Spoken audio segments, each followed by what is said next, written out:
Bible News, your news. Salut frères et sœurs, au bras merveilleux, votre frère en Christ. Je vous salue de partout où vous me recevez.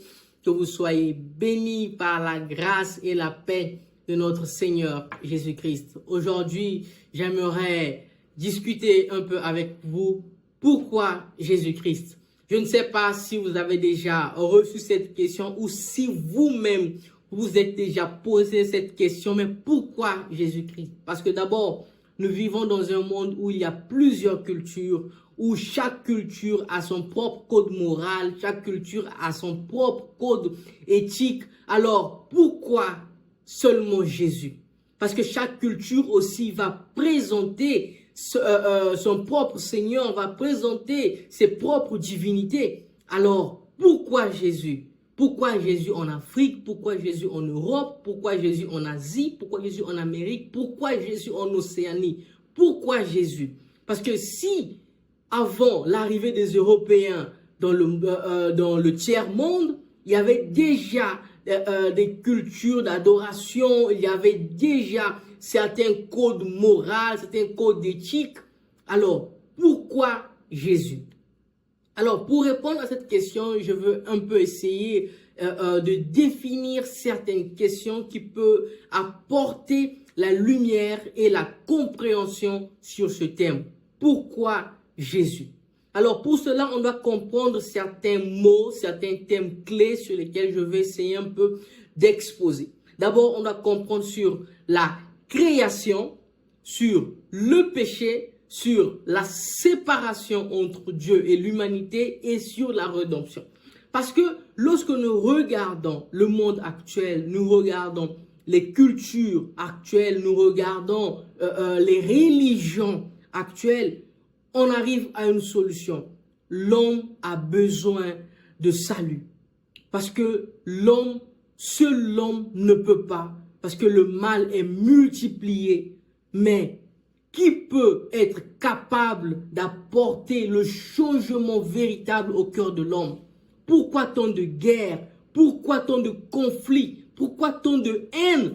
Alors, en Jésus, nous avons ces réponses. Parce que Jésus, il est le commencement et la fin de chaque chose. Alors, pour cela, on doit comprendre pourquoi Jésus, et Jésus est le thème central de la chrétienté. Alors, ce message, il est destiné aux chrétiens. Le chrétien qui ne sait pas répondre pourquoi Jésus, ce message lui est destiné. Et aussi pour édifier toute personne qui peut avoir la même question. Alors, pourquoi Jésus et non d'autres personnalités religieuses et non d'autres chefs religieux? Pourquoi seulement Jésus? Parce que même dans la vie chrétienne, dans les religions chrétiennes, on a différents types de divinités, on a même des saints, on a plusieurs choses, mais pourquoi défendre catégoriquement seulement Jésus et personne d'autre? Parce que Jésus n'est pas seulement un personnage historique, mais ni un être moral, mais il est le centre du plan du salut de Dieu. Donc voilà pourquoi, pour comprendre pourquoi Jésus, on doit savoir qu'il est indispensable pour le salut de l'humanité. Parce que l'homme a été séparé, la méchanceté vit en nous. Mais quel homme, quelle personne serait capable d'enlever cette méchanceté dans le cœur de l'homme? Qui serait capable de pouvoir apporter le salut à l'homme? Alors, suivez-moi jusqu'à la fin et soyons tous édifiés par la grâce et la paix de notre Seigneur Jésus-Christ. Salut frères et sœurs, au bras merveilleux, votre frère en Christ. Je vous salue de partout où vous me recevez. Que vous soyez bénis par la grâce et la paix de notre Seigneur Jésus-Christ. Aujourd'hui, j'aimerais discuter un peu avec vous. Pourquoi Jésus-Christ? Je ne sais pas si vous avez déjà reçu cette question ou si vous-même vous êtes déjà posé cette question, mais pourquoi Jésus-Christ? Parce que d'abord, nous vivons dans un monde où il y a plusieurs cultures, où chaque culture a son propre code moral, chaque culture a son propre code éthique. Alors, pourquoi seulement Jésus? Parce que chaque culture aussi va présenter son propre Seigneur, va présenter ses propres divinités. Alors, pourquoi Jésus? Pourquoi Jésus en Afrique? Pourquoi Jésus en Europe? Pourquoi Jésus en Asie? Pourquoi Jésus en Amérique? Pourquoi Jésus en Océanie? Pourquoi Jésus? Parce que si, avant l'arrivée des Européens dans le tiers-monde, il y avait déjà des cultures d'adoration, il y avait déjà certains codes moraux, certains codes d'éthique. Alors, pourquoi Jésus? Alors, pour répondre à cette question, je veux un peu essayer de définir certaines questions qui peuvent apporter la lumière et la compréhension sur ce thème. Pourquoi Jésus? Alors, pour cela, on doit comprendre certains mots, certains thèmes clés sur lesquels je vais essayer un peu d'exposer. D'abord, on doit comprendre sur la création, sur le péché, sur la séparation entre Dieu et l'humanité et sur la rédemption. Parce que lorsque nous regardons le monde actuel, nous regardons les cultures actuelles, nous regardons les religions actuelles, on arrive à une solution. L'homme a besoin de salut. Parce que seul l'homme ne peut pas. Parce que le mal est multiplié. Mais alors, la création. Dieu a créé l'homme à son image pour vivre une relation entre Dieu et l'humanité. Mais cette relation a été contaminée par la désobéissance d'Adam et Ève et par là, le péché est rentré. Donc, à la création, on doit comprendre que Dieu a créé l'humanité pour vivre en harmonie dans la justice et la paix. Donc, le projet de Dieu est la communication parfaite entre lui et l'humanité. Et en Genèse 1, verset 31, on voit que Dieu vit que tout ce qu'il a fait, et voici cela était très bon. Donc, Dieu a eu le plaisir de créer l'humanité. Alors, pourquoi Jésus? Parce que c'est par lui et en lui et pour lui que toute chose a été créée. Et Jésus est déjà présent dès la création de l'humanité, car il est le verbe de la création. Ok, donc le verbe créateur s'appelle Jésus-Christ. Et en Jean 1, entre le verset 1 au verset 3, on le lit que le verbe s'est fait chair. Donc le verbe par lequel Dieu a créé, Dieu a dit que la terre, que la lumière soit. Donc ce verbe utilisé s'appelle Jésus-Christ. Alors, la création. Dieu a créé l'homme à son image pour vivre une relation entre Dieu et l'humanité. Mais cette relation a été contaminée par la désobéissance d'Adam et Ève et par là, le péché est rentré. Donc, à la création, on doit comprendre que Dieu a créé l'humanité pour vivre en harmonie dans la justice et la paix. Donc, le projet de Dieu est la communication parfaite entre lui et l'humanité. Et en Genèse 1, verset 31, on voit que Dieu vit que tout ce qu'il a fait, et voici cela était très bon. Donc, Dieu a eu le plaisir de créer l'humanité. Alors, pourquoi Jésus? Parce que c'est par lui et en lui et pour lui que toute chose a été créée. Et Jésus est déjà présent dès la création de l'humanité, car il est le verbe de la création. Ok, donc le verbe créateur s'appelle Jésus-Christ. Et en Jean 1, entre le verset 1 au verset 3, on le lit que le verbe s'est fait chair. Donc le verbe par lequel Dieu a créé, Dieu a dit que la terre, que la lumière soit. Donc ce verbe utilisé s'appelle Jésus-Christ. Alors, la création. Dieu a créé l'homme à son image pour vivre une relation entre Dieu et l'humanité. Mais cette relation a été contaminée par la désobéissance d'Adam et Ève et par là, le péché est rentré. Donc, à la création, on doit comprendre que Dieu a créé l'humanité pour vivre en harmonie dans la justice et la paix. Donc, le projet de Dieu est la communication parfaite entre lui et l'humanité. Et en Genèse 1, verset 31, on voit que Dieu vit que tout ce qu'il a fait, et voici cela était très bon. Donc Dieu a eu le plaisir de créer l'humanité. Alors pourquoi Jésus? Parce que c'est par lui et en lui et pour lui que toute chose a été créée. Et Jésus est déjà présent dès la création de l'humanité, car il est le Verbe de la création. Ok, donc le Verbe créateur s'appelle Jésus-Christ. Et en Jean 1, entre le verset 1 au verset 3, on le lit que le Verbe s'est fait chair. Donc le Verbe par lequel Dieu a créé, Dieu a dit que la terre, que la lumière soit. Donc ce Verbe utilisé s'appelle Jésus-Christ.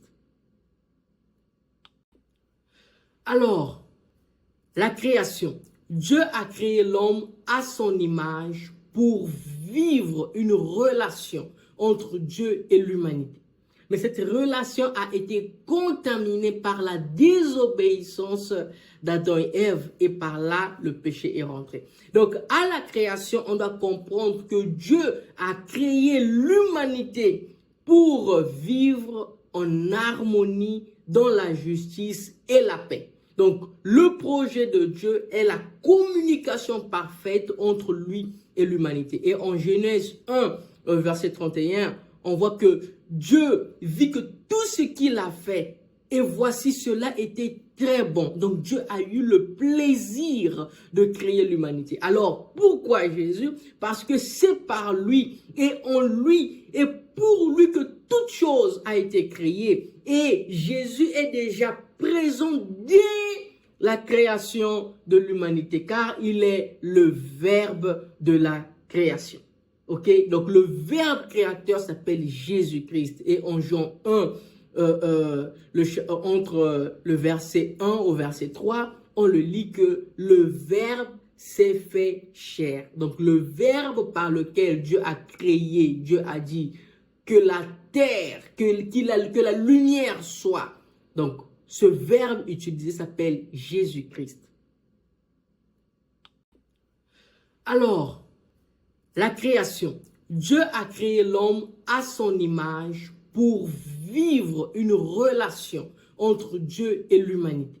Mais cette relation a été contaminée par la désobéissance. En comprenant la raison pour laquelle Dieu a créé l'humanité, on voit que nous ne sommes pas ici au hasard. Nous ne sommes pas un fruit du hasard, mais il y a une raison pour laquelle Dieu a créé l'humanité et les hommes. Mais cette relation a été contaminée et il y a eu une rupture de la relation de Dieu avec les hommes. Donc là, je suis en Genèse 3. Et on voit que la Bible va déclarer en Romains 3 à partir du verset 23, car tous ont péché et sont privés de la gloire de Dieu. Donc le péché a apporté une séparation. Parce que lorsque nous lisons la parole, Dieu visitait Adam et Ève. Mais cette relation a été corrompue par le péché. Et le péché a apporté en soi plusieurs fruits de corruption, de mensonge. Parce que ce que parfois nous appelons péché de prostitution, ça c'est pas le péché. La prostitution, le mensonge est à peine le résultat, le fruit du péché. Mais le péché est d'abord par son essence la désobéissance qui a causé la séparation. Et la séparation par laquelle il y a eu mort spirituelle et mort physique. Parce que Dieu a dit à Adam, si tu manges de ce fruit, tu mourras. Mais il n'est pas mort aussitôt. Mais l'homme n'a pas été créé pour mourir sur terre. L'homme a été créé pour vivre éternellement, vu que Dieu est éternel. Mais par le péché, l'Adam et Ève, la mort spirituelle est rentrée et la mort physique. Parce que Dieu est esprit, mais comment est-ce que Adam voyait Dieu face à face? C'est en esprit et c'est en esprit qu'on peut voir Dieu. Mais il y a eu mort spirituelle. Voilà pourquoi toute personne qui est née après Adam naît mort spirituellement. Et avec l'âge, le corps se fatigue, il y a mort physique. Mais Dieu nous a créés pour vivre éternellement. Mais cette éternité a été enlevée sur la terre et a été remis dans les cieux. Donc c'est au ciel que l'homme qui a reçu Jésus va vivre éternellement avec lui. Alors voilà pourquoi on doit comprendre, voilà pourquoi comprendre pourquoi Jésus est crucial dans notre vie. C'est pas seulement une religion que les Européens nous ont apporté. D'abord, le christianisme n'est pas une religion. Donc, on doit comprendre pourquoi Jésus et savoir défendre pourquoi nous sommes des serviteurs, pourquoi nous suivons Jésus. Parce que, d'abord, moi, je suis un Africain. Donc, on peut me présenter plusieurs divinités, plusieurs personnes spirituelles, des ancêtres. Mais pourquoi Jésus? Alors, lorsque je comprends pourquoi le monde a été créé et pourquoi aujourd'hui nos sociétés vivent ces fléaux de difficultés, de meurtres, de méchanceté, alors quelle est la réponse d'autres divinités? Quelle est la réponse d'autres religions envers cela? Parce que pourquoi Jésus, ça ne se situe pas seulement au niveau d'accomplir des rites, des rituels, des dogmes, de la religiosité. Mais c'est pas ça, mais avec Jésus, il y a une relation intime qui nous relie avec lui par le processus de la réconciliation qui est la rédemption. Alors, pourquoi Jésus? Parce que l'homme ne peut pas se sauver lui-même. Le péché a corrompu l'humanité et l'homme a perdu la vie éternelle sur terre. Donc, la relation entre Dieu et l'homme a été rompue. L'homme ne peut plus vivre éternellement. L'homme a désobéi et par la désobéissance, la mort est rentrée. Et par cette mort-là, l'homme meurt sur terre. Alors, l'homme a besoin d'un médiateur sur terre, un sauveur parfait pour rétablir cette relation qui a été rompue. Et par cela, on a l'annonce de la rédemption. Parce que la rédemption, c'est la promesse. Parce que Dieu, dans son omniscience, Dieu étant omniscient, et cela prouve l'amour de Dieu. Parce que lorsque Dieu a regardé, en créant, avant même de créer Adam, il savait, il a vu, parce que la vie devant Dieu, c'est comme un film que Dieu a déjà suivi. Donc Dieu sait ce que tu vas faire demain. Dieu sait ce que tu vas faire après-demain. Dieu sait ce que tu vas faire. Dieu sait quand tu vas mourir. Parce qu'il a déjà vu cela au préalable. Mais pourquoi Dieu n'a pas interrompu le processus de l'humanité? Pourquoi Dieu n'a pas désisté de créer Adam et Ève? Pourquoi Dieu n'a pas désisté? Vu que l'homme allait désobéir, Dieu a vu cela. Mais Dieu allait désister. Pourquoi? Mais là, on voit l'amour parfait de Dieu. Donc Dieu a tant aimé le monde.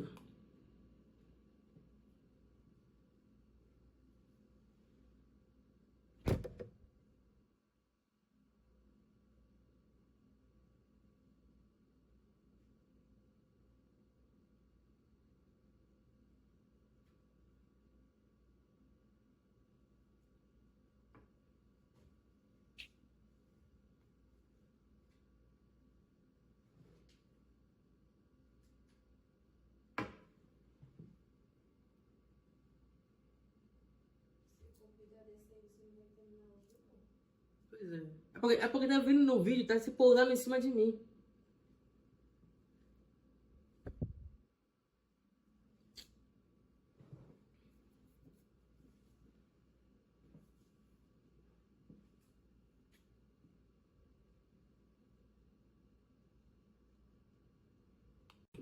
Donc, en comprenant la raison pour laquelle Dieu a créé l'humanité, on voit que nous ne sommes pas ici au hasard. Nous ne sommes pas un fruit du hasard, mais il y a une raison pour laquelle Dieu a créé l'humanité et les hommes. Mais cette relation a été contaminée et il y a eu une rupture de la relation de Dieu avec les hommes. Donc là, je suis en Genèse 3. Et on voit qu'il nous a donné son Fils pour qu'à travers lui, nous ayons aussi la vie éternelle.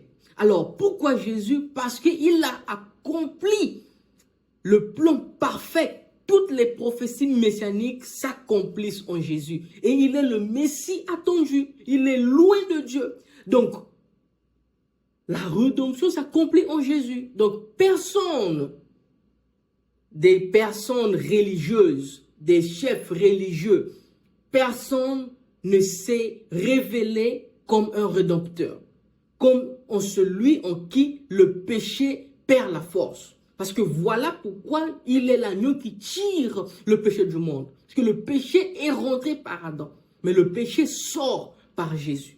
Donc voilà pourquoi on doit comprendre l'essence de Christ. Et il est l'incarnation du Dieu vivant. Il est le Dieu qui s'est fait homme. Parce que par la contamination d'Adam, par le péché qui a contaminé, qui a corrompu l'humanité, ça serait impossible que les personnes nées après Adam soient capables de se sauver. Mais Dieu au préalable, il a vu cela. Donc dans son amour parfait, il a créé l'humanité déjà avec un plan du salut. Le plan du salut n'est pas arrivé comme un hasard, comme une manière de sauver l'homme brusquement ou à un moment donné, on va sauver l'homme. Non. Le plan du salut existe avant même la création parce que Dieu, il est omniscient. Donc, il a vu cela. Donc, dans son omniscience, il a vu cela. Il a dit, cet homme va se perdre. Cet homme va se rebeller contre moi. La rébellion sera dans son cœur. Mais je suis un Dieu d'amour. J'ai créé l'humanité pour vivre dans l'harmonie, la justice et la paix. Mais je dois racheter cet homme moi-même. Donc, personne ne serait capable. Moi, aujourd'hui, je suis père de 3 enfants, homme marié. Je ne suis même pas capable de mourir pour personne d'autre, ni pour ma propre famille. Imagine pour toute l'humanité. Donc, il n'y a qu'un Seigneur, il n'y a qu'un Sauveur capable pour vivre cela. Et on regarde en Jésus, on voit qu'il a la nature 100% d'un homme et pleinement Dieu. Donc, il est pleinement homme, pleinement Dieu. Pourquoi? Pour représenter Dieu devant les hommes et représenter les hommes devant Dieu. Et personne d'autre n'est capable pour cela. Les gens peuvent parfois recourir à des entités spirituelles, peuvent parfois recourir à des saints, mais Jésus, lui, il est la parole qui s'est faite chair. Et en Jean 1, le verset 14, la parole déclare qu'il est la parole qui s'est faite chair et elle habitait parmi nous. Alors, seul Jésus est capable de faire la médiation entre Dieu et les hommes. Et on voit qu'il est, d'abord à la croix, on voit qu'il est le sacrifice expiatoire. Donc, à la croix, on voit un innocent. Voilà pourquoi parfois quand je vois certaines personnes qui réclament, les personnes qui sont innocentes et parfois voient l'injustice qu'ils ont souffert d'autres personnes, je dis, dans ce monde, s'il y a une personne qui aurait le droit de réclamer qu'il est mort, qu'il a souffert toutes sortes d'injustices sur terre, cette personne s'appelle Jésus-Christ. Parce qu'à la croix, on voit le sang d'un innocent se verser sur la croix. Donc, la parole déclare en 2 Corinthiens 5, le verset 21, la parole de Dieu déclare, il s'est fait péché pour nous afin que nous devenions justice de Dieu en lui. Donc, devant Dieu, le péché nous empêche de vivre la vie éternelle. Mais par le sacrifice de Jésus, il est le seul capable de dire, moi, comme innocent, je suis mort. Et par le mérite, j'accorde le salut à cette personne. Car cette personne m'a reconnu. Donc pourquoi Jésus? Parce qu'en Jésus, lorsque nous reconnaissons le sacrifice fait par Jésus, nous reconnaissons qu'il est Seigneur et Sauveur. Par cette reconnaissance-là qui gère en nous la croyance, avec cette croyance-là qui vient la foi, on a la vie éternelle. Donc pourquoi Jésus? C'est parce que il est le seul qui a versé le sang pour nous purifier de tout péché. Et aucun autre nom n'a été donné pour le salut si ce n'est en Jésus. Donc, la personne qui reconnaît la méchanceté du monde, la personne qui reconnaît que le monde est malade, que le péché consomme le monde, il y a des personnes qui pleurent, des personnes qui disent « J'aimerais arrêter cette vie-là. Je suis un assassin. J'ai soif du sang. » Mais parfois ils pleurent, mais ils n'arrivent pas parce qu'ils se sont emprisonnés. C'est plus fort que lui. Car Jésus, il est au-dessus de toute puissance, tout esprit, tout pouvoir, tout trône. Son nom est au-dessus de tout nom. Parce que sur la croix, il a vaincu la mort. La mort ne peut plus le retenir. Et voilà pourquoi nous croyons en sa résurrection. Parce que la Bible déclare que si on dit que Jésus n'a pas ressuscité, alors en vain est notre foi. Mais si la Bible, dans sa cohérence, dans ce que nous voyons, et ceux qui se disposent à vivre une relation étroite et intime avec l'Esprit Saint, sont témoins et peuvent testifier de ce qui est capable l'Esprit du Seigneur Jésus-Christ. Et voilà pourquoi, par la résurrection, nous pouvons aussi avoir l'espoir et l'espérance de ressusciter avec lui au dernier jour. Et en ça, nous voyons le salut. Parce que le salut, c'est l'offre de la grâce. Donc, personne, il n'y a pas d'œuvre qui serait capable. La parole le déclare en Éphésiens 2, le verset 8, « Car c'est par la grâce que vous êtes sauvés, par le moyen de la foi. » Et le salut n'est pas le résultat de nos œuvres, parce que nos œuvres ne nous purifient pas. Nos œuvres ne nous lavent pas de tout péché. Devant Dieu, l'œuvre est rien. Parce que le Seigneur, c'est lui qui donne, c'est lui qui bénit, c'est lui qui protège, c'est lui qui pourvoit. Donc, personne ne peut s'enorgueillir d'une charité faite. Car même si tu ne faisais pas ta charité, Dieu allait pourvoir pour ces personnes aussi en danger, pour ces personnes qui souffrent de nécessités. Aujourd'hui, par exemple, moi je vis au Brésil. Je sais très bien qu'à travers le monde, non seulement au Brésil, non seulement en Afrique, mais même en Asie aussi, il y a des personnes qui souffrent, il y a des personnes qui clament, des personnes qui sont maltraitées par la misère, envahies par la famine. Et je sais que Dieu peut utiliser des gens pour que des ressources y arrivent aussi. Mais même si les gens refusent, Dieu, par sa bonté et sa miséricorde, car il est celui qui a ouvert les cieux et a fait tomber de la viande et du pain sur la terre.